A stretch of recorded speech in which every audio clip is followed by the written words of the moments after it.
Hello dear students, welcome back to Winsome digital learning platform of Winsome international school.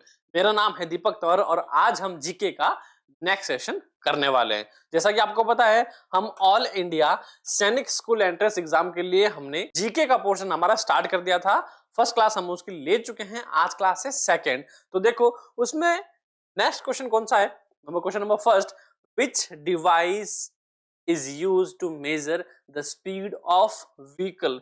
तो देखो simple सा सवाल है, ज्यादा नहीं है कि किसी भी व्हीकल की स्पीड मापने के लिए, है ना, कौन सा डिवाइस है इनमें से जो यूज किया जाता है, क्या आपको पता है? तो देखो ऑप्शन नंबर ए है gravimeter, B speedometer, C gyroscope and D kilometer. तो इसका सही जवाब है ऑप्शन नंबर बी। क्या हो जाएगा? स्पीडोमीटर। जायरोस्कोप किसमें यूज होता है?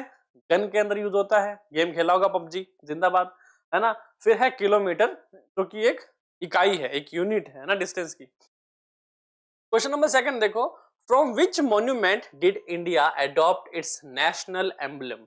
नेशनल एम्बलम कहां से अडॉप्ट किया गया है, कहां से लिया गया है? चार ऑप्शन है हमारे पास। Option number A Kapilavastu, B Hastinapur, C Sarnath या फिर डी पानीपत। तो देखो इंडियन जो है नेशनल एम्बलम जो है भारत का, वो कहां से लिया गया है? सारनाथ से लिया गया है। कहां से? सारनाथ, जो कि यूपी के अंदर है। Okay, option number C is the correct answer. Question number third, in which of the following style of dance is the story slash theme always taken from Mahabharata and Ramayana. कहां से लिया जाता है और किसमें हमेशा दिखाया जाता है? Option number A Mohiniyattam, B Odissi, C Bharatanatyam या फिर डी कुचिपुड़ी। कौन से डांस में महाभारत और रामायण को रिप्रेजेंट किया जाता है? तो वो है कुचिपुड़ी। क्या है? Kuchipudi is the correct answer.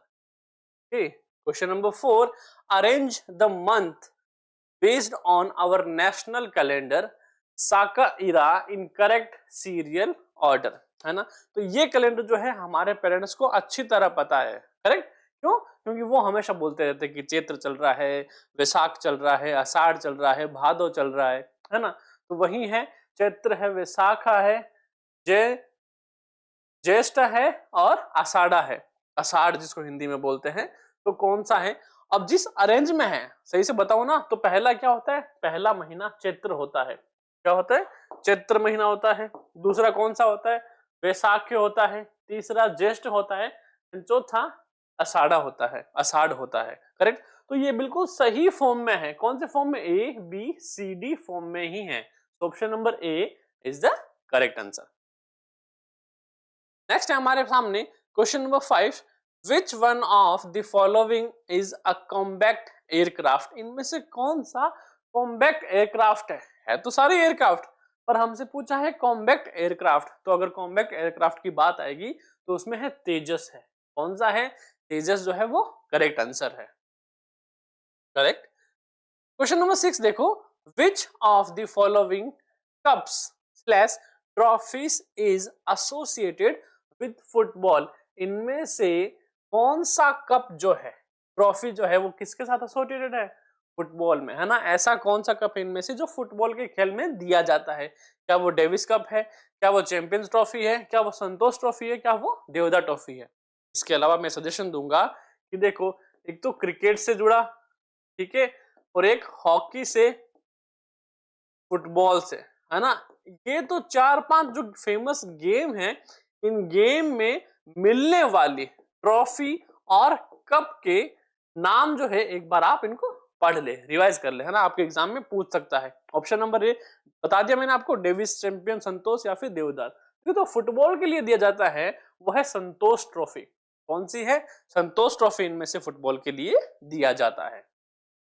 Question number seven, how do ants recognize ants from their group। अब ये कौन से, मतलब कैसे जो है चींटियां पहचानती है कि ये हमारे ही ग्रुप का, हमारे ही क्लैन का मेंबर है? Option number A by colour, B by face, C by smell और डी बाय हाइट। तो देखो चींटियां जो हैं वो खुशबू से पहचानती है। किससे पहचानती है? खुशबू से पहचानती है। तो बाय कलर भी नहीं होगा, बाय फेस भी नहीं होगा, बाय हाइट भी नहीं होगा। क्या होगा? Option number C correct answer है, सी। अच्छा, एक बात और बता दूं कि जब भी कोई चींटी मर जाती है ना, तो उससे ग्रेवयार्ड तक तब तक नहीं ले जाते वो दूसरे उनके ग्रुप के जो लोग हैं, जब तक उनमें से मरने की स्मेल नहीं आती। अब सर ये क्या बात है? मरने के बाद उन चींटियों के शरीर में से एक अलग सी स्मेल आती है, जिनको पहचान कर वो जो है चींटियां उन्हें ग्रेवयार्ड की तरफ ले जाती है, जो अपने ही क्लैन में बना रहता है। Question number 8, which of the following is domesticated in poultry farm? इनमें से कौन सा है जो पोल्ट्री फार्म के अंतर्गत आता है? क्या बकरियां आती है, भेड़ आती है, हेन आती है, या फिर हॉर्सेस? तो सही जवाब है इनका हैन। पोल्ट्री फार्म है ना, जिसमें अंडे और मीट सप्लाई किया जाता है। Question number 9, the dash cover the tongue and react to chemical in food? Tongue के अंदर कौन सा प्लेस है ना, जो रिएक्ट करता है किस पर? केमिकल्स इन फूड। जो फूड के अंदर केमिकल्स होते हैं, हरी मिर्च है, लाल मिर्च है, नमक है, सेंधा नमक है ना, जीरा डाल रखा है, सौंफ डाल रखी है, और बहुत सारे मसाले, है ना, तो उसको क्या बोलेंगे? टेस्ट बड्स बोलते हैं, है ना। टेस्ट करने के लिए हमारे जीभ के ऊपर कौन सा है? टेस्ट बड ही है। Option number A is taste bud. Taste buds होते हैं ना, स्वाद ग्रहिका ऐसा कुछ बोलते हैं उनको। Question number 10, what does freezing do when preserving food? जब फूड को प्रिजर्व किया जाता है तो फ्रीजिंग क्या करता है? एक्चुअली में उसके अंदर करता क्या है? So option A keeps the food product hard, B keeps the flavour of the food fresh, C stop growth of micro organism, या फिर डी नन ऑफ दिस। देखो ऑप्शन में क्या बोल रहा है? Keeps the food product hard. होता तो है हार्ड, है ना, तो ये ऑप्शन सही नहीं है। Keep the flavour of the food fresh, नहीं, फूड का फ्लेवर कभी भी फ्रेश नहीं रहता, वैसा टेस्ट नहीं है कि जैसे एकदम पूरा ताजा ताजा बना है। Okay, C stop growth of micro organism. जब किसी भी फूड को फ्रीज करते हैं तो उनमें जो माइक्रो ऑर्गेनिज्म की इनकी जो ग्रोथ होती है वो पूरी रुक जाती है, जिससे खाने में बैक्टीरिया वगैरह जो है वो इंक्रीज नहीं हो पाते और लंबे समय तक जो खाना है वो खराब नहीं होता, है ना। बेसिकली यही पर्पज है फ्रीजिंग का। Question number 11, seeds of drumstick and maple are carried over long distance by wind because they possess, है ना, एक आग का पौधा आता है ना, उसके अंदर जो उसका जो है ना कवर, उस जब वो फटता है उसके अंदर उसके बीज निकलते हैं, और क्या होता है जैसे ही वो फटता है बीज जो है वो हवा में उड़ते हैं। क्यों उड़ते हैं? उसका एक रीजन है। Option number A winged seeds, B large and hairy seeds, C long and rich fruits, और डी स्पाइनी सीड्स। तो वैसे ही बिल्कुल हमें किसका पूछा है? ड्रम स्टिक और मैपल का पूछा है कि उनके विंड के साथ ट्रेवल करते हैं, तो किस कारण करते हैं? वो करते हैं विंग्ड सीड्स के कारण करते हैं। क्या करते हैं? विंग्ड सीड्स के कारण, मतलब ऐसे बीज जिनके पंख लगे हुए हो, करेक्ट है ना। और आग के पौधे के जो बीज होते हैं ना उसमें भी फर फर से लगे होते हैं, तब कि वो हवा के साथ क्या होता है? उड़ जाता है दूसरी जगह। Question number 12, dash is a traditional rain water harvesting technique of Rajasthan? Rajasthan की वाटर हार्वेस्टिंग नहीं, traditional rain water harvesting technique पूछी है। तो वाटर हार्वेस्टिंग टेक्निक और रेन वाटर की जो ट्रेडिशनल टेक्निक है दोनों अलग अलग हैं, तो इसमें टांका, बावड़ी, कुआं ये नहीं आएंगे। क्यों? क्योंकि वाटर हार्वेस्टिंग है, और जब रेन वाटर ट्रेडिशनल हार्वेस्टिंग की आएगी तो हमारे पास है खादिन। क्या है? Khadin is the correct answer. Question number 13, which of the following will dissolve in water? इनमें से कौन सा जो है पानी के अंदर पूरी तरह डिसॉल्व हो जाता है? मिट्टी नहीं, मिट्टी दिखती है, डिसॉल्व नहीं होती। चॉक पाउडर वो भी नहीं होता, ऑयल तैरता रहता है। ऑप्शन नंबर सी, शुगर जो है वो पानी के अंदर पूरी तरह डिसॉल्व हो जाता है। Question number 14, which of the following is a communicable disease? इनमें से कौन सी है जो डिजीज ट्रेवल कर सकती है, कम्युनिकेट कर सकती है, एक से दूसरे में फैल सकती है? Option number A diabetes, B chickenpox, C Alzheimer, या फिर डी कैंसर। तो देखो किसी के भी साथ बैठ के खाना खाने से डायबिटीज, अल्जाइमर या फिर कैंसर जैसी बीमारी नहीं होती, बट किसी के साथ बैठने से चिकन पॉक्स आपको जरूर हो जाएगा। तो यदि किसी व्यक्ति के चिकन पॉक्स हैं तो उससे थोड़ा दूर रहे। Question number 15, to climb the mountains we have to, option number है bend forward, bend backward, C walk straight और डी वॉक साइडवेज, है ना। पहाड़ पर, माउंटेन पर चलने के लिए हमें कैसी कंडीशन होनी चाहिए, तो देखो वॉक साइडवे, क्या पहाड़ के साइड में से निकल सकते हैं, नहीं, नीचे खाई में चले जाएंगे। स्ट्रेट नहीं चल सकते क्योंकि पहाड़ हमें ऊपर चढ़ना है। बैंड बैकवर्ड, क्या पीछे की तरफ करके हम पहाड़ से चढ़ सकते हैं क्या, नहीं, हमें क्या होना पड़ेगा बैंड फॉरवर्ड, आगे की तरफ बैंड होके फिर हम उसको चढ़ पाएंगे। So option number A is the correct, है ना। ये कॉमन सेंस और एक्टिविटी बेस्ड क्वेश्चन है। Question number 16, name an astronomical observatory built in the 18th century. कब बनी थी एक एस्ट्रोनॉमिकल ऑब्जर्वेटरी है जो कि 18वीं शताब्दी में बनाई गई, किसके द्वारा, राजपूत किंग सवाई जय सिंह ऑफ राजस्थान। तो देखो जय सिंह राजस्थान हम पढ़ते हैं कहां से, जयपुर के शासक, करेक्ट। तो अगर जयपुर के एरिया में ऐसी एस्ट्रोनॉमिकल ऑब्जर्वेटरी की बात है तो हमें वो याद रखना है, क्या है, जंतर मंतर, क्या है, जंतर मंतर, वही ऑब्जर्वेटरी है, एस्ट्रोनॉमिकल ऑब्जर्वेटरी है जो कि 18वीं शताब्दी में सवाई जय सिंह जी द्वारा बनाई गई थी, correct. Question number 17, a dash include internal rock minerals etcetera. किसके अंदर जो है वो, किस एरिया के अंदर इंटरनल रॉक्स होते हैं और मिनरल्स भी होते हैं, एटमॉस्फेयर, बायोस्फीयर या हेमोस्फीयर। ये तो देखो तरीका है जिसमें तीनों शामिल होते हैं, बट ये एक्चुअल रीजन, एक्चुअल जो करेक्ट आंसर है वो नहीं होगा। तो जियोस्फीयर है, इसके अंदर होते हैं इंटरनल रॉक्स, है ना, जमीन के अंदर होते हैं internal rocks, minerals and etcetera. किसके अंदर, option number D, geosphere is the correct answer. Question number 18, the remains of plants and animal that were buried million of years ago are known as।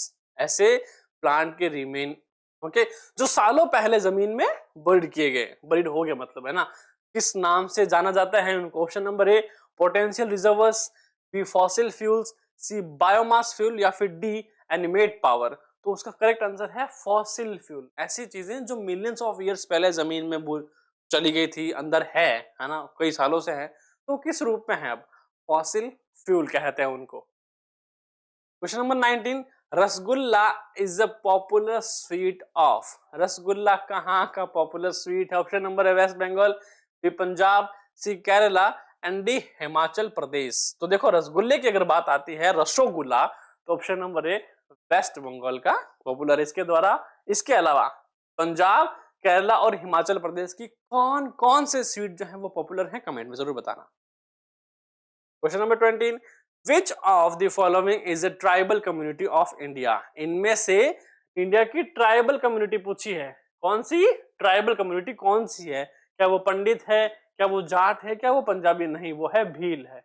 कौन सी है, Bhil community जो है tribal community है India की। Question number 21, clouds are mostly made of. Cloud, बादल जो है वो किससे बनते हैं, क्या वो बर्फ से बनते हैं, क्या वो डस्ट से बनते हैं, क्या वो स्मोक से बनते हैं, नहीं, clouds are mostly made of water droplet. किससे बने होते हैं, पानी के ड्रॉपलेट से बने होते हैं। Question number 22, for which of the following works has Vasudev Mahi been awarded the 29th Saraswati सम्मान।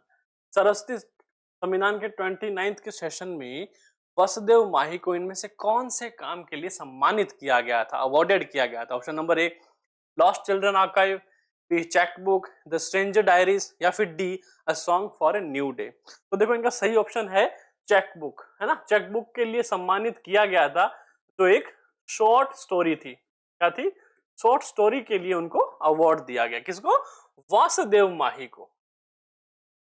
Question number 23, who was the first Indian to be the president of UN General assembly.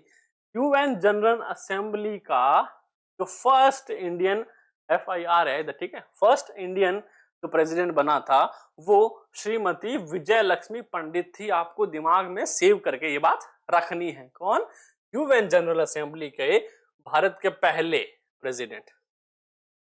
So question number 24, in which of the following part of the human body are sweat gland absent, है ना।